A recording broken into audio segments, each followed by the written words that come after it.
Olá, boa noite para você. Seja bem-vindo ao Jornal da Record. Imagens de satélite mostram o avanço das tropas russas em direção a Kiev. Presidente Bolsonaro sanciona projeto que unifica ICMS sobre os combustíveis. A Anvisa tem 7 dias para responder se libera a Coronavac para crianças de 3 a 5 anos.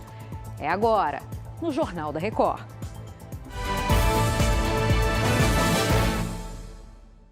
Oferecimento Bradesco. Dinheiro na conta em 3 cliques pelo app.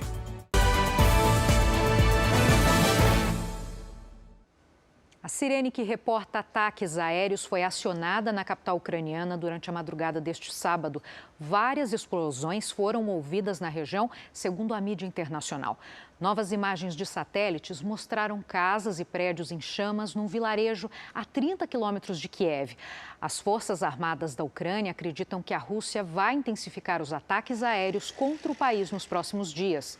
O presidente Volodymyr Zelensky afirmou que a Ucrânia está em um ponto de virada estratégico no conflito. E a Rússia intensificou os ataques. Cidades que ainda não tinham sido alvo foram bombardeadas, como mostra o apresentador Roberto Cabrini, que está na Ucrânia. No calor dos combates, as imagens do fronte por vezes surpreendem. Mesmo com um exército 4 vezes menor, as tropas da Ucrânia não só resistem, mas também enfrentam as da Rússia. Os soldados se comunicam pelo rádio sob forte tiroteio. O confronto entre os soldados russos e ucranianos acontece próximo da capital Kiev. Aqui em Kiev, todos consideram inevitável a chegada da grande operação russa na capital ucraniana, em forma de mísseis e de muitos caças de vanguarda. Enquanto isso, o presidente do país, Volodymyr Zelensky, admite ter sofrido pelo menos 10 tentativas de assassinato por parte de agentes russos infiltrados. O clima não pode ser mais tenso e o governo ucraniano não acredita na disposição russa de chegar a algum acordo de paz. Essas imagens em satélite revelam que o grande comboio russo, que estava próximo a Kiev, se dispersou. Alguns elementos do comboio foram reposicionados em florestas e áreas de mata densa, perto de Lubianka, Ucrânia. Kharkiv, a segunda maior cidade do país, está sob bombardeio. A estação de metrô se tornou o lar de centenas de pessoas. Alguns dormem dentro dos vagões. O governo russo intensificou seus ataques em algumas regiões. Dnipro, que ainda não havia sofrido nenhuma ofensiva, foi a mais atingida. Um bombardeio destruiu uma fábrica de sapatos. Esta é uma guerra travada com métodos completamente ilegais, contra todas as leis humanitárias. Estamos vendo o assassinato de ucranianos por um Estado terrorista, afirma este oficial ucraniano. Barishivka, leste de Kiev. Aqui 6 pessoas ficaram feridas após mais um bombardeio russo. O Ministério da Defesa da Rússia divulgou esse vídeo que mostra drones atingindo alvos na Ucrânia. A guerra da propaganda não dá tréguas. Em meio a tantas notícias ruins, esses ucranianos que estavam na Polônia querem retornar ao país e lutar contra os invasores. Vou voltar para trazer meu povo de volta, diz esse homem. Get my people. E a Ucrânia fez um alerta para uma possível invasão de Belarus, aliada a Vladimir Putin. O Ministério da Defesa acusa a Rússia de lançar ataques com mísseis em direção a Belarus para atrair o país para uma ofensiva contra a Rússia. Autoridades bielorrussas negam qualquer intenção de invasão. E os Estados Unidos disseram que ainda não há provas de que os dois países preparam um ataque. Mais de 560 civis morreram na Ucrânia, segundo dados das Nações Unidas, e os enviados especiais André Tal e Gilson Fred acompanham a invasão russa ao país. 75% das empresas que ficavam nas regiões do conflito encerraram as atividades, segundo o Ministério da Economia da Ucrânia. De acordo com a Companhia de Energia Ucraniana, o número de pessoas sem luz em todo o país chega a 1 milhão. 200 mil estão sem abastecimento de gás. E isso prejudica o aquecimento em meio a temperaturas negativas. A Rússia deixa clara a estratégia de ampliar os ataques para diferentes regiões da Ucrânia. Segundo as autoridades locais, o objetivo seria mostrar aos ucranianos que não existe lugar seguro. E isso pode forçar ainda mais pessoas a cruzarem as fronteiras. A Polônia, que fica a oeste da Ucrânia, é a principal porta de saída.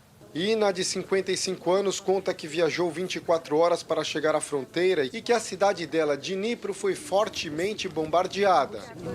Em uma videoconferência, o presidente da Ucrânia agradeceu ao parlamento polonês por receber os ucranianos e disse que a Polônia e a Ucrânia têm a missão histórica de atuar como líderes para tirar a Europa deste abismo. Mais cedo, nas ruas de Kiev, a capital ucraniana, Zelensky disse que o país está a caminho da vitória, mas que é preciso tempo e paciência para chegar lá. Ele cobrou uma resposta mais dura dos aliados do Ocidente contra a Rússia. Enquanto isso, na capital russa, Vladimir Putin recebeu o presidente de Belarus, Alexander Lukashenko, que reafirmou o apoio militar à Rússia. O país tem sido um importante aliado dos russos nessa guerra. O Ministério da Defesa da Ucrânia disse que o número de mortos civis supera o de militares. De acordo com a ONU, 564 civis morreram e 957 ficaram feridos desde o começo da guerra. Uma das razões seria que cidadãos comuns têm se voluntariado para defender o país. Estamos lutando para que no futuro próximo tenhamos paz, disse a jovem Délia, de 20 anos. A guerra destrói famílias e acaba com os sonhos de infância e juventude. Vou conversar agora com 5 meninas órfãs que deixaram a região de Bucha, nos arredores de Kiev, uma das mais atingidas pelos russos. Elas têm entre 13 e 17 anos, viviam com famílias adotivas e algumas delas foram abandonadas por essas famílias que fugiram para o exterior e as deixaram para trás. Por tudo isso, claro, elas estão muito traumatizadas e a gente vai ter muito cuidado para conversar com elas. Como é difícil para vocês chegar até aqui nesse momento? Passamos dias em abrigo sob intensos bombardeios, diz uma das garotas. Elas foram trazidas para esse centro de acolhimento em Lviv por uma professora. Uma delas tem o sonho de reencontrar os pais adotivos e sequer sabe que foi abandonada. As outras não encontraram forças para se expressar. O centro recebe pedidos de adoção dos órfãos vindos de estrangeiros, mas as leis da Ucrânia são rígidas e, nesse momento, os órgãos responsáveis não estão funcionando. A assistente social Marta diz não saber qual será o futuro das garotas, mas os funcionários têm tentado deixar o emocional de lado para oferecer a melhor ajuda a elas. E o presidente da Ucrânia afirmou que mais de 7.000 pessoas deixaram a Ucrânia nesta sexta-feira. Volodymyr Zelensky acusou a Rússia de não permitir que refugiados saíssem de Mariupol e disse que a Ucrânia tentaria mais uma vez entregar alimentos e remédios na cidade neste sábado. O líder ucraniano também anunciou que o país vai abrir 12 novos corredores humanitários para a retirada de civis.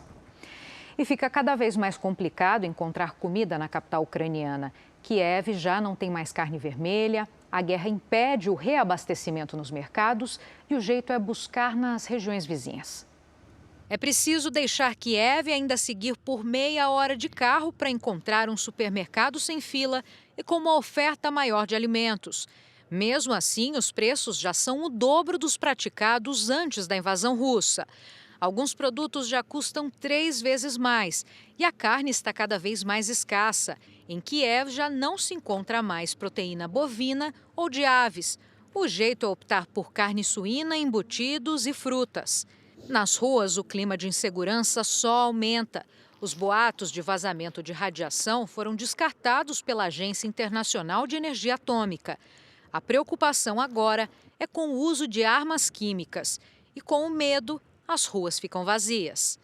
Metade da população já deixou a capital, mas, de acordo com o prefeito de Kiev e o irmão dele, muitos estão voltando para defender a cidade. But a lot are coming back.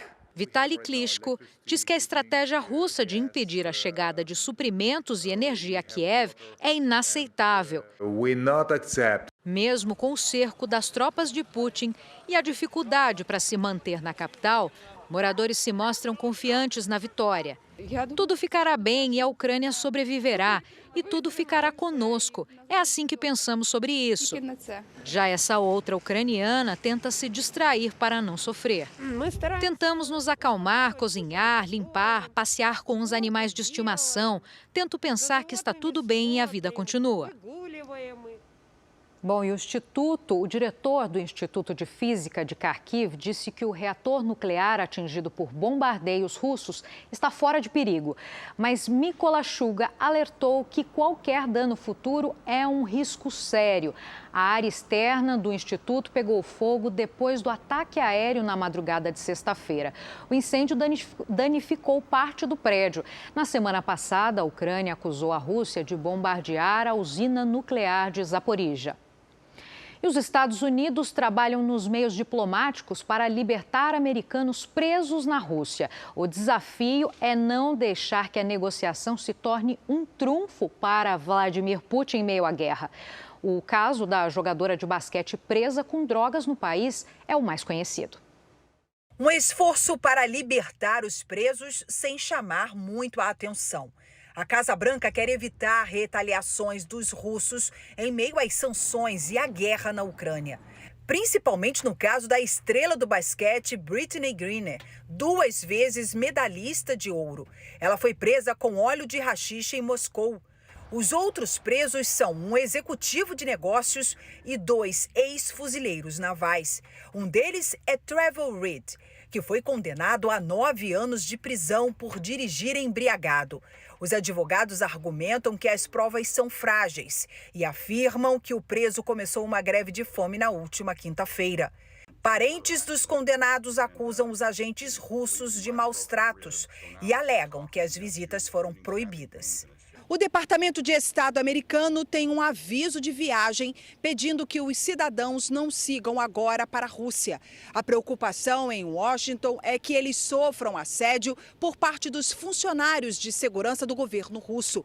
Outra questão é a capacidade limitada da embaixada em Moscou para ajudar os americanos em meio ao contexto de guerra. O sistema legal da Rússia é conhecido pela rigidez.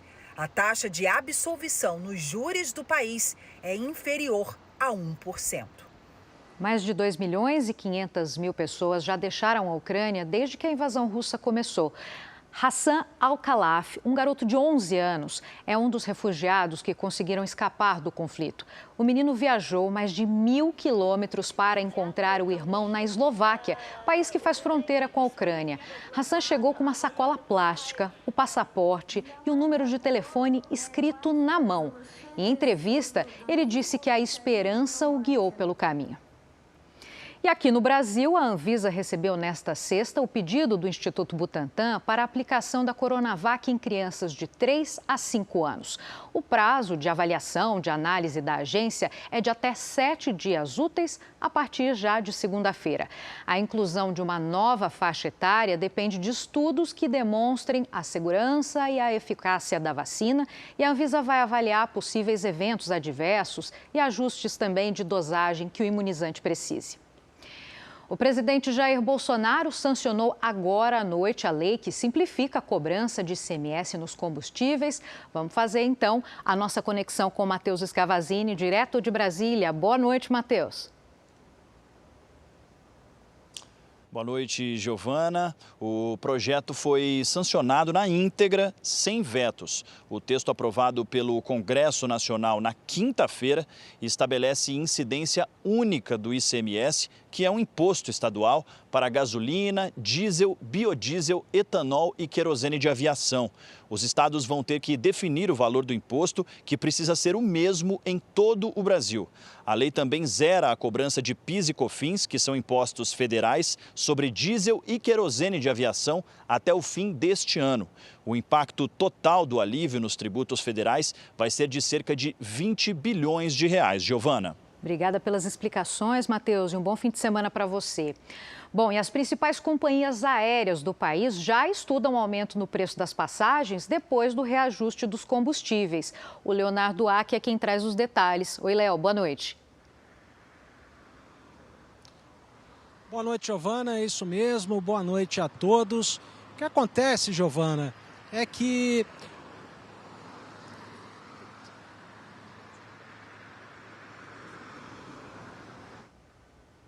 Tivemos um problema com o ao vivo, com a conexão com ele, com o Leonardo aqui, mas eu trago aqui então as informações. Segundo as companhias, a cotação do petróleo no mercado internacional pressiona o preço do querosene de avião, que é responsável aí por quase 1/3 do custo do setor. Esta semana, o valor do barril chegou a ultrapassar os $140. Em nota, a Latam disse que esse cenário de crise vai afetar o preço das passagens.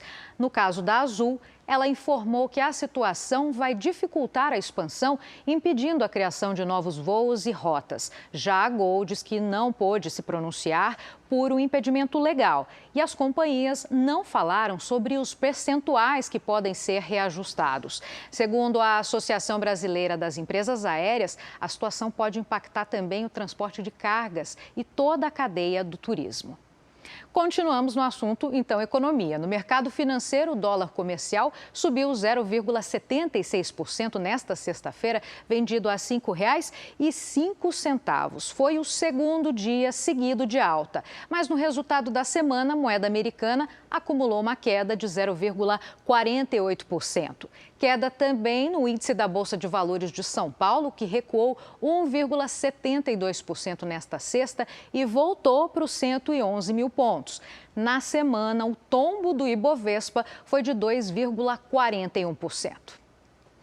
No Rio de Janeiro, a população protesta contra as más condições no sistema de ônibus de trânsito rápido BRT. Os passageiros reclamam de superlotação, ônibus sucateados, estações vandalizadas, irregularidade dos horários, problemas sérios que a gestão do prefeito Eduardo Paes não consegue resolver. O sistema de transporte já foi alvo de denúncias de corrupção e o ex-secretário de Paes chegou a ser condenado por receber propina.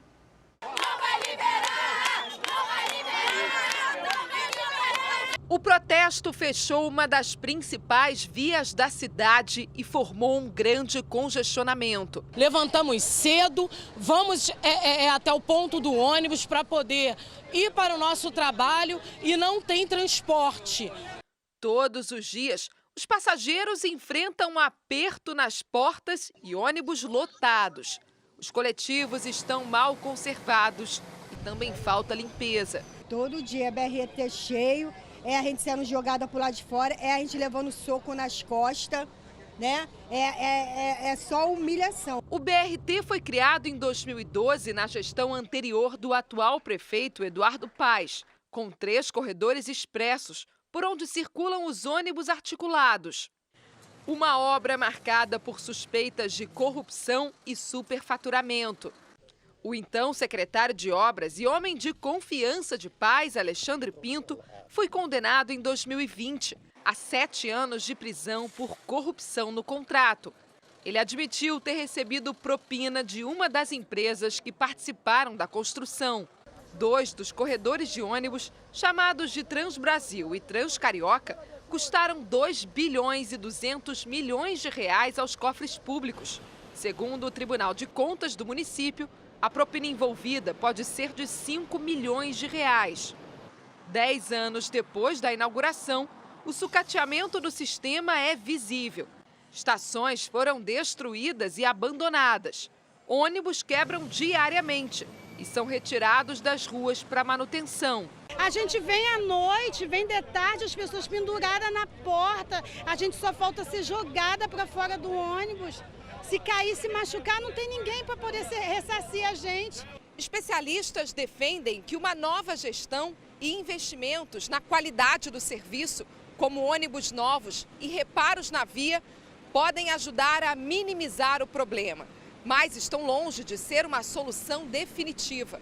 O BRT é um sistema de transporte considerado de média capacidade, o que não é suficiente para a demanda dessa região da cidade. Na prática, vai ser preciso começar do zero para atender às necessidades de transporte da população. A solução ideal mesmo seria acabar com tudo e construir uma linha de metrô. mas isso, num curto ou médio prazo, é praticamente impossível por questões orçamentárias, né? Talvez num longuíssimo prazo isso venha a acontecer. Depois que assumiu novamente a prefeitura em 2021, Eduardo Paes determinou uma intervenção e criou uma empresa para gerenciar o BRT. Mas nada mudou. Em fevereiro, houve greve de motoristas e o sistema chegou a parar. Para quem não tem alternativa, o jeito é esperar por dias melhores. É botar mais ônibus e melhorias para a gente. Promessa a gente tem muita. Melhora uns 2 dias, depois volta tudo a mesma coisa. O economista Rodrigo Bethlen, que fez parte da equipe de Eduardo Paes, critica a falta de gestão da atual administração.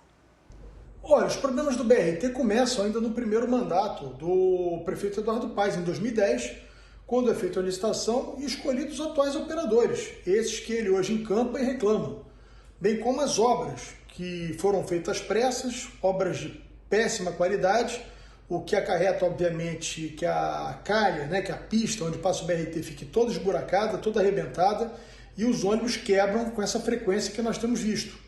Então esse foi um processo, né, de rápida deterioração do sistema, que também foi mal planejado. O sistema do BRT Transoeste, por exemplo, as estações, principalmente ali em Guaratiba, são muito pequenas, muito estreitas. Foi subestimado o público que usaria o BRT, e a consequência disso tudo é o que nós vemos hoje, é um colapso completo do sistema, e fica até difícil hoje chamar o BRT de um transporte público. A Prefeitura do Rio de Janeiro informou que na próxima quarta-feira vai fazer a primeira licitação para a compra de 307 ônibus para renovar a frota do BRT. Os veículos vão chegar em outubro. Outros 250 veículos vão ser entregues até 2023. A empresa que administra o BRT diz que está reforçando a equipe de manutenção dos ônibus. Já a defesa do ex-secretário de Obras do Rio, Alexandre Pinto, não retornou o nosso contato. A Justiça Federal de São Paulo absolveu o deputado federal Aécio Neves do crime de corrupção passiva no processo que apurava denúncias de propina do grupo JF.